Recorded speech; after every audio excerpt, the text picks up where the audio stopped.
안녕하십니까, 볕든공간 대표 곽동신입니다. 드디어 두 번째 프로젝트의 마지막인 4에서 5주차 영상입니다. 저번 영상에서 이번 영상은 4주차와 5주차를 합친다고 말씀을 드렸었는데 5주차에 들어간 작업 자체가 많지 않을 거라 생각했는데 생각보다 많아져가지고 지금 분량이 조금 많습니다. 그 점 참고해서 영상 보시면 될 것 같습니다. 그리고 영상은 4주차, 5주차지만 4주차에 대한 작업은 상당히 반복적인 작업밖에 없었고 공정도 다양하지 않고 한 두세 가지 정도밖에 없었습니다. 그래서 영상을 편집하면서 단순 반복 작업 같은 경우에는 저희가 빠르게 감고 간단하게 보여드리는 걸로만 지금 편집을 했으니까 이 점도 참고해주세요. 영상의 5주차인 마지막 쪽에는 이제 현장이 거의 마무리된 모습을 보실 수도 있습니다. 그러니까 영상 끝까지 보시고 완성된 모습 기대해 주시고 이번 4주차에서 5주차 영상에 대해서 간단한 작업에 대해서 설명을 먼저 한번 드리겠습니다. 이번 영상에 들어간 4, 5주차에 작업한 작업 내용들은 퍼티,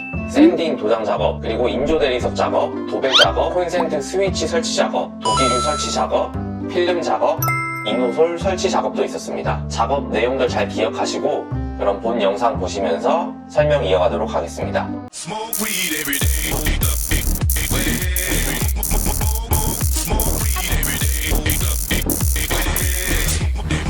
21일차입니다. 21일차부터는 도장 작업을 진행하기 위한 사전 작업들을 진행하였습니다. 도장 작업은 반드시 밑작업을 해줘야 하는 거 알고 계시죠? 바로 도장 작업을 하는 것이 아니라 페인트 칠이 잘 될 수 있도록 벽면을 평평하게 만들어 주어야 합니다. 퍼티 작업을 해서 벽면의 면을 잡아주고 틈새라든지 이제 홈이 파져 있는 이런 부분들을 메꿔주는 작업을 하게 되는 겁니다. 퍼티 작업은 석고 가벽 작업을 한 벽면의 경우에는 탁카핀 자리와 석고가 만나는 곳은 망사 테이프를 부착 후 퍼티 작업을 해주어야 하고, 저번에도 말씀드렸다시피 이번에는 석고 작업한 벽면과 그리고 석고 작업을 하지 않은 내벽도 전부 올퍼티 작업을 해주었습니다. 벽면의 면을 잡는 작업은 단순히 기술도 필요하지만 시간을 얼마나 투자해서 퍼티와 샌딩 작업 이 두 가지를 하느냐에 따라 벽면이 얼마나 평평하게 잘 되느냐를 결정할 수 있습니다. 그리고 천장과 벽면이 만나는 곳에 생기는 인코너든 아웃코너든 꼭 코너형 비드를 사용하시길 바랍니다. 퍼티 작업자 인원 및 작업 시간은 저희 현장 바닥 평수 10평대를 기준으로 퍼티 작업 같은 경우 작업자 두 분이 2, 3일 정도 작업을 하였습니다. 샌딩 작업 포함 일정입니다. 21일차 금액에 대해서 한번 알아보겠습니다. 도장 작업비의 경우 3주차에서 말씀드렸던 것처럼 이 현장 전체로 계약을 하였기 때문에 도장 작업이 끝날 때까지의 금액은 들지 않았습니다. 하지만 인건비를 책정할 경우 도장 작업자의 인건비는 22만원 정도라고 생각하시면 될 것 같고요. 총 10명 정도 들어갈 것을 예상했고 거기에 도장 자재비, 벤자민 무어 제품을 사용해서 총 300만원 정도의 견적을 잡았습니다. 식비 또한 업체와의 계약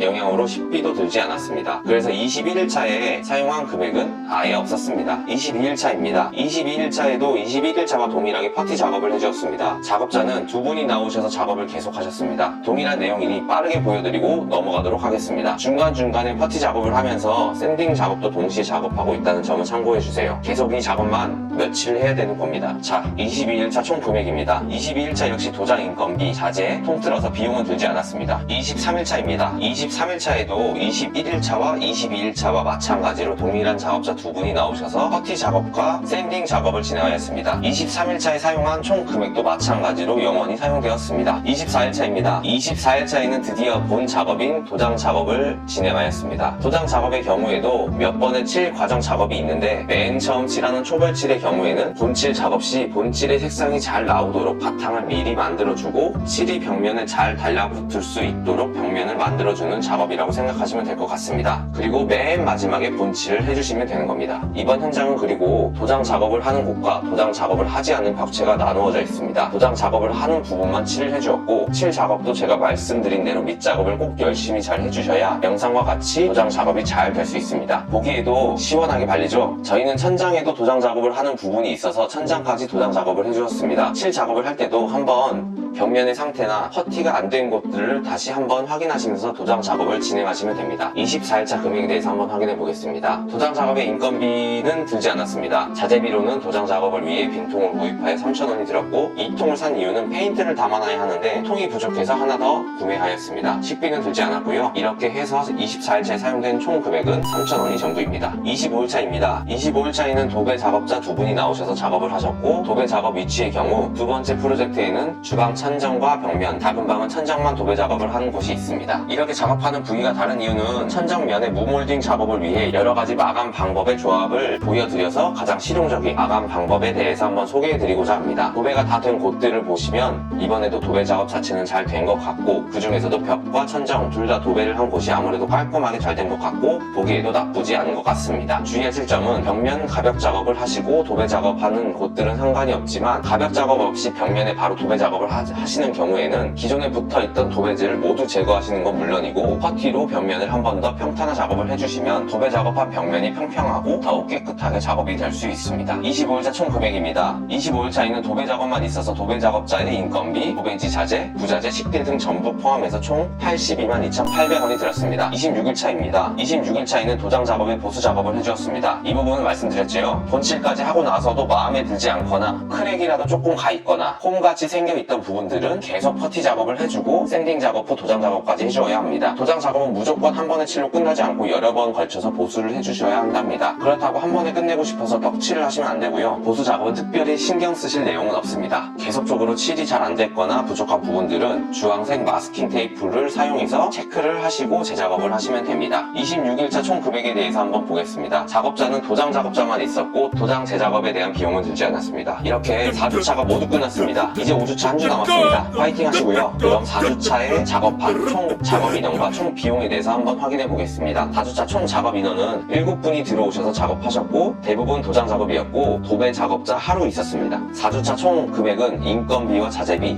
식비 등을 합쳐서 총 금액 82만 5,800원이 들었습니다. 이 금액에는 도장 작업에 대한 비용은 빠져있지만 대략적인 도장 작업 비용 300만원을 전부 합친다면 382만 5,800원 정도라고 생각하시면 될 것 같습니다. 이제 마지막 5주차의 시작입니다. 5주차 중 27일차 일정입니다. 27일차에는 싱크대 작업을 하겠습니다. 먼저 싱크대의 상하부장 사이에 들어가는 정면 벽면 및 측면 벽면에 들어갈 인조 대리석 시공을 먼저 작업하였습니다. 인조 대리석은 한샘 툰드라 제품을 사용하였고 두께는 12mm입니다. 그리고 저희처럼 한샘 툰드라 CBT 인조 대리석을 사용하실 분들은 꼭 주의하셔야 할 점이 있습니다. 저희처럼 인조 대리석의 길이가 1500mm 이하인 주방만 이 제품을 추천합니다. 싱크대 제작 업체에서 한샘 툰드라 제품 CBT는 너무 얇아서 긴 주방의 경우에는 타공 시 깨질 위험이 높다고 하니 추천은 잘 안 한다고 합니다. 자, 이제 싱크볼 위치와 수전 위치에 맞춰서 인조 대리석 상판을 타공하시면 되는데 인덕션 자리까지 타공해 주시면 됩니다. 그리고 첫 번째 프로젝트 주방 시공 시 인조 대리석이 싱크대 양 옆면에 시공된 게 이상하거나 싫지 않으셨나요? 한번 살짝 보여드리겠습니다. 이런 식으로 돼 있었습니다. 저희는 주방이 짧다 보니 싱크대 볼과 인덕션 위치를 벽면 쪽으로 붙여서 시공해야만 조리대 자리도 조금이라도 만들어 줄 수 있었는데요. 벽면에 인덕션을 두다 보니 조리 시 이물질이 튀거나 했었을 시 벽면의 청소를 조금이라도 편하게 해주기 위해서 벽면은 인조 대리석으로 시공해줘야만 했었습니다. 그때 시공된 측면에 인조 대리석과 가벽 마감에 단차가 생겨서 보기에도 좋지 않고 깔끔해 보이지도 않아서 두 번째 프로젝트에는 이런 식으로 매지 라인을 만들어주는 시공 방법으로 시공을 해주었습니다. 어떠세요? 훨씬 깔끔해 보이지 않나요? 27일차 금액에 대해서 한번 보겠습니다. 이번에 인조 대리석만 시공하였지만 나중에 시공할 싱크대 포함 견적을 전부 받아서 352만원이 들었습니다. 자재비로는 콘센트와 스위치, 펜던트 등과 벽부 등을 구매하였습니다. 그래서 총 자재비는 37만 340원이 들었고 이렇게 해서 27일차 총 금액은 389만 7,340원이 사용되었습니다. 28일차입니다. 28일차에는 전기작업자 한 분이 들어오셔서 조명, 콘센트, 스위치를 설치하셨습니다. 이 작업은 1주차에서 작업하셨던 전기작업자 한 분이서 작업해 주셨고요. 각 방에 다운라이트, 라인 조명을 설치해 주었습니다. 다운라이트는 3인치 다운라이트를 사용하였습니다. 원래 주방과 복도 쪽은 르그랑 제품을 사용하고 싶었는데 벽면을 다 작업한 후 스위치를 구입하였더니 르그랑 제품과 스위치의 모양이 일반 스위치와 다르게 생겼기 때문에 매립박스를 먼저 사용하던가 스위치가 매립될 수 있도록 스위치에 맞게 타공을 했어야 했지만 사전에 미리 말씀을 드리지 못해서 기존 사이즈의 스위치로 타공을 하셔서 르그랑 제품을 사용하지 못하게 되었습니다. 그래서 어쩔 수 없이 다른 제품을 구매하여 사용하게 되었습니다. 르그랑 제품은 다음 다음 프로젝트에서 꼭 사용하도록 하겠습니다. 그리고 이날은 화장실 도기류 설치 작업도 하였고 설치 작업할 설비 작업자는 두 분이 나오셔서 작업하셨습니다. 변기와 세면대, 샤워기 등을 설치해 주셨고 이 작업은 1주차의 설비 작업자분과 동일한 분이 작업하셨습니다. 28일차 금액에 대해서 한번 살펴보도록 하겠습니다. 전기 작업자와 도기 설치의 작업의 인건비는 전부 업체와 일괄적으로 계약 진행하였습니다. 그래서 전기 작업의 경우 이번 현장의 모든 전기 작업을 120만원에 하기로 하셨고 설비 작업도 마찬가지로 총 비용 200만원의 설비 관련 모든 일을 해주기로 하셨습니다. 자재비는 생각보다 많이 사용되었습니다. 3인치 다운라이트 17개를 주문하였고 복도의 라인 조명과 방의 라인 조명을 구매하느라 47만 1,900원을 사용하였습니다. 그리고 기존에 르그랑 제품을 구매하였다가 문제가 생겨서 설치 못하고 기본적인 콘센트 스위치를 구입하여서 12,000원이 추가적으로 들었습니다. 그리고 이날은 눈이 너무 많이 와서 눈삽도 구매하였습니다. 화장실에 사용된 모든 도기류는 75만 2,840원이 들었고요. 이렇게 해서 자재비 총 합계 금액은 139만 340원이 들었습니다. 29일차입니다. 29일차에는 싱크대와 세탁기장, 신발장을 시공하였습니다. 이 작업은 싱크대 가구업체에서 두 분이 나오셔서 작업을 진행하셨습니다. 두 번째 프로젝트의 주방은 이렇게 한쪽 벽면에 전체를 싱크대로 사용할 거고요. 하부장에 세탁기도 설치하지 않았고 방으로 이동시켜주면서 하부장과 상부장의 문 크기를 동일하게 작업하였습니다. 첫 번째 프로젝트보다 훨씬 보기 좋지 않나요? 주방 옆에 방에는 주방에 들어가지 못한 냉장고와 전자레인지, 세탁기를 넣을 수 있도록 붙박이장과 세탁기장을 시공해 주었습니다. 29일차 금액에 대해서 한번 알아보겠습니다. 싱크대와 붙박이장, 세탁기장, 신발장, 그리고 27일차에 시공한 인조 대리석 비용까지 해서 27일차의 금액을 말씀드려서 이번에는 작업 비용이 들지 않았습니다. 30일차입니다. 30일차에는 필름 작업자 한 분이 나오셔서 필름 작업을 해주었습니다. 어디에 필름 작업을 할지 다들 궁금하시죠? 안방의 이쪽 벽면과 문, 그리고 이쪽 벽면에 필름 작업을 해주었는데 필름 작업 또한 필름 작업으로 히든도어에 마감을 할 수 있을지 없을지 어떻게 마감 처리가 될지를 한번 확인해보기 위해서 작업을 해보았습니다. 작은 부분임에도 필름 작업자를 부른 것이고요. 되도록 벽면과 히든도어의 마감재는 통일해주는 게 좋습니다. 이 부분만 필름 작업을 하게 되면 이 작은 부분을 위해 큰 금액이 나가게 되니까요.